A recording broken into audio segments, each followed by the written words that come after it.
Have you ever had to have the talk with a loved one or a friend or somebody that you really care about? Could be a partner, could be anything. At some point in our lives, our bones get a little more brittle, our brains get a little less less functional, and we just cannot quite keep up with all the things that go on when you're driving a 3,000-pound vehicle down a highway at 80 miles an hour, uh, and everyone else around you is going 85 miles an hour, and you just wonder if you're going to make it as it is. What in the world are you going to do about that? So, if you will pay attention, I'd like to go through a few things first before we have the talk. And when we have the talk, you will hopefully get some, maybe get an idea too if you have to have this talk. Because sooner or later we all do. Can't beat it. All you can do is try to minimize your losses. So just stay tuned. And the last thing we will do is we're going to have that talk. What causes us as we get older to be less adept as drivers, less able to stay in our lane, to pay attention, to not forget when we pass our street, to be aware of the traffic around us and realize that we can't do anything about it. We're just going to have to hang in there and try to make it to our destination on time, alive. Well, some of the things that can happen, the bones, like they get a little brittle, the brain gets brittle, the thought processes slow down. Sometimes we may have had or have a stroke. We may have some form of dementia that we're working on and going worse every day. There can be a lot of reasons why you would be less able to focus your attention as you're driving, and it is really something that becomes a dangerous thing, not only to you but also to those around about you. So we think about what is the worst thing that we can have to do as a driver, and when we're already having to struggle to pay attention to what we're doing. In my estimation, the worst possible thing would be to have to drive somewhere in a hurry at night when it is raining. There's nothing in the world any worse than to not be able to see where the white line is, and everyone else around you doesn't seem to really care. And again, you're driving very fast and you can't stop, because if you do, you get run into.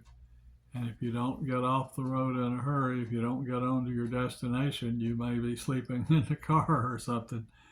So it's really a bad thing. And if the rain is just a drizzle, that's bad enough, because the streets are going to be slick as glass. If it's raining a lot harder, where you can hardly see in front of your face, you really have problems. And that's when you have to watch about going into puddles of water and drowning your car out, and maybe you drown too.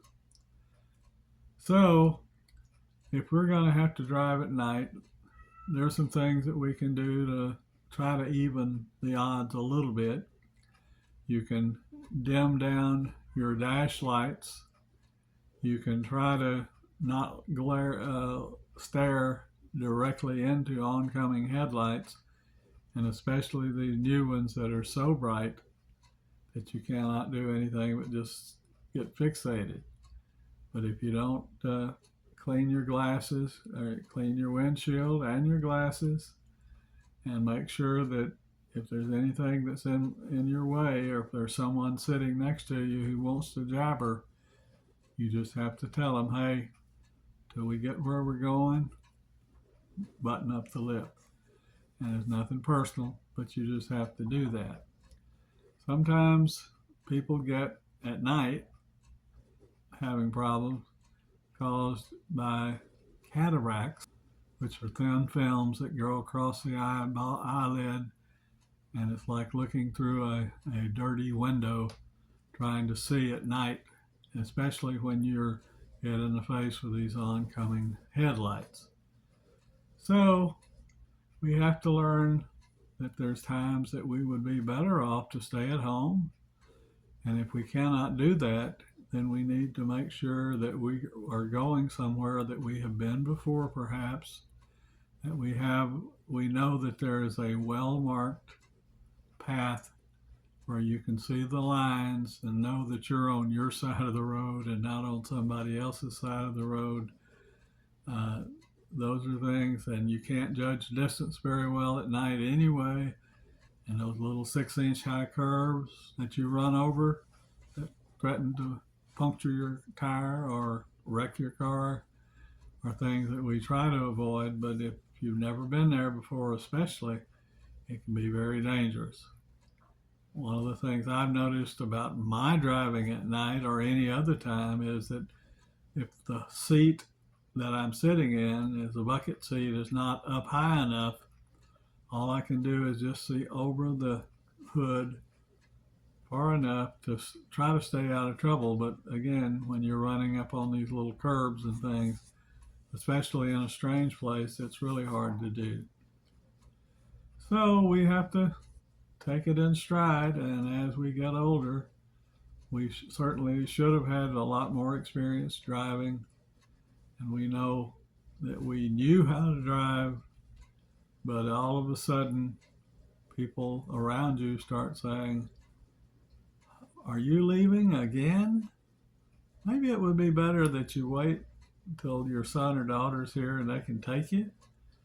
Maybe your car has dings and dents in it that you cannot explain, and you don't really know what to say except, yeah, they're there. Maybe you've gotten a couple of traffic tickets recently, and maybe you've had a couple of fender bender type accidents. Nobody hurt yet, but they could have been. So as a result of that, we have to come to the conclusion where somebody in the family has to be the adult. Now, when we grew up, our parents took us everywhere that we needed to go. If we had a sports event that we had to attend, we were in the band or whatever, if we were going to a party or whatever, we would go with our parents, and they took us where we needed to go. Guess what? Unfortunately for you, you've lived long enough now to where you're going to become the chauffeur. And all those times that they had to stop everything and take you somewhere, you're going to do payback. But that's okay. That's the way life is. And as a result of all that, though, and those problems, and maybe the insurance on the car zooms up out of sight, or maybe it gets canceled, and you cannot drive in the traffic these days without insurance, regardless of at least liability.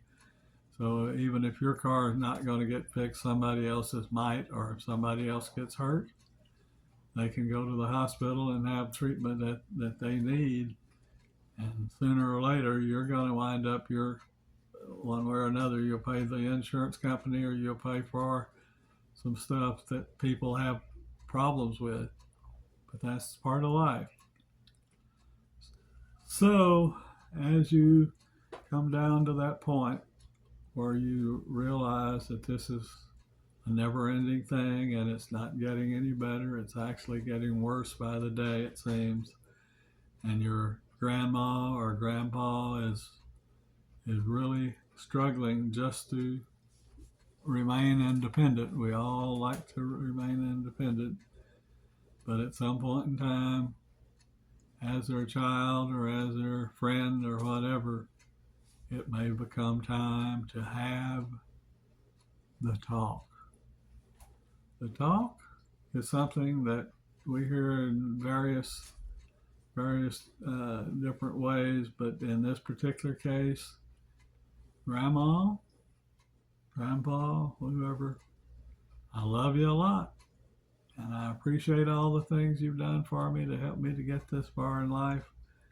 And I know that you've done your best to try to help me, and now it's going to be my turn to help you. Uh, Maybe you can help them find some resources, some other people that like to go and a lot that they can ride with sometimes when they were going to the store or going to the doctor or whatever. Some towns and cities have shuttle bus service for elderly people, and they will, if you schedule them, they will come get you and take you to the place where you need to go, and they will come back by and pick you up and bring you back to the house so that you're no longer forced to drive. But if that's not available, you got elected head chauffeur of this family. So, Grandma, I'm going to have to do what I can. It'll be inconvenient sometimes for both of us, but you're not able to drive anymore, and therefore I need your keys. Now, this is a slap in the face, a kick in the rear. It is the worst thing that anybody in this world, in this day and time, can have occur, to be on the receiving end of this speech. But it is what it is. You have to be non-controversial and don't get huffy with them or fuss at them or scream. They may do that with you, but you're going to have to be, again, the adult in the room. And so when you have the talk and you work things out and you at least make commitments to do what you can to help the situation happen, then you will have accomplished something in your adult life that everybody sooner or later probably has to do. You have survived the talk. And if you have comments, there's a spot over on that next page to send me a note and let me know what you think. I hope this has been something that will give you the ability to have a little more confidence in yourself, and it will be something that you can be proud of when you get on down the road a little bit. In the meantime, I'm Mac Allred, and this is Us Old Folks.